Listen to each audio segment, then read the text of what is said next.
dañoo ñëw xool sunu taxawaay fii ci région de Ziguinchor seet si ni ñi fi bàyyi toogal fi gendarmerie ni ñuy liggéeyee rafetlu nañu seen taxawaay ñu ngi liggéey bu am solo si nit ñu ko ñëpp waxee fi muy autorité administrative yi gouverneur bi préfet yi muy kilifa aada yi ñoom ñëpp rafetlu nañu taxawaayu gendarmerie bi fii waaye liggéey bi lu mu rafet du ñàkk mu am lu ci matul li ci matul mu ngi àddu ci wàllu bâtiment yi tabax yi commencé nañu màgget dinañu wuti ay moyens pour gën leen yeesalaat oto yi gaa am na oto yu bari waaye ba tey matul am na yu xaw a commencé sonn yu ñu war a yeesalaat organisation bi maanaam li ñu leen tasaare ci biir dëkk bi aussi dañ koy yeesalaat depuis bi Sénégal moomee boppam ba léegi am na organisation bu fu nekkoon dañuy yenn saa yi dañuy changer actuellement ci la ñu taxaw dañ koy changer ba nga xam ne au lieu nga am compagnie par exemple ci région bi am fi benn capitaine ci région bi am ay brigade ci département yi léegi dañuy am capitaine ci département yi préfet bi bu soxlaa gendarmerie ab capitaine lay waxal sous préfet bi bu soxlaa gendarmerie ab commandant de brigade lay waxal loolu mooy que dañuy gën a yokk sunu taxawaay fii ci région de Ziguinchor rax ci doole dañ koy séparer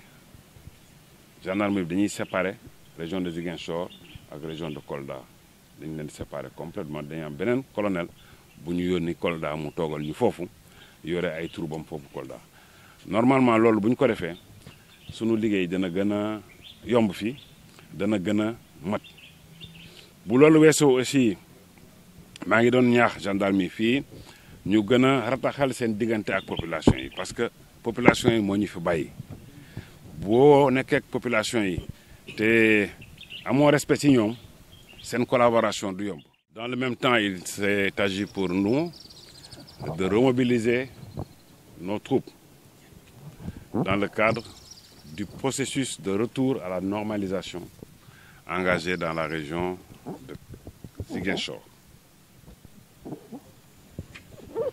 Ça a été aussi l'occasion pour moi d'annoncer des orientations en fait, nouvelles, notamment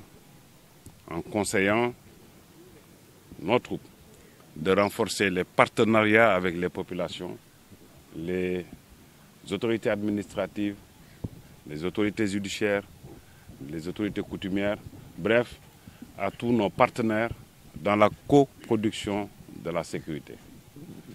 C'est dans ce cadre que j'ai rendu visite au gouverneur de la région, naturellement. J'ai reçu la visite du commandant de la zone militaire, numéro 5. J'ai aussi eu le plaisir de rencontrer le roi d'Oussouye, le roi de Kagnout, le roi de Saoud et le roi de Djikoma. Tout cela pour dire la nécessité de renforcer notre activité, de renforcer notre coopération, de renforcer nos partenariats avec toutes les couches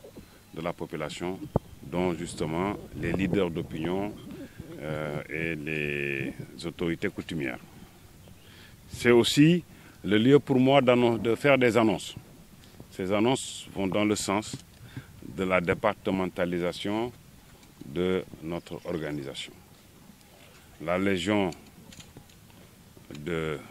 sud, celle de Ziguinchor, va être amputée de sa partie de Kolda, avec la création d'une légion basée à Kolda. Ici sur place à Ziguinchor, une de nos 2 unités va être redéployée dans le secteur du Cap Skirring, alors que nous verrons la création de brigades à Niassia, à Niaguis et des commandements à Oussouye, commandement de compagnie, et à Bignona. Au total, visite très fructueuse, très enrichissante.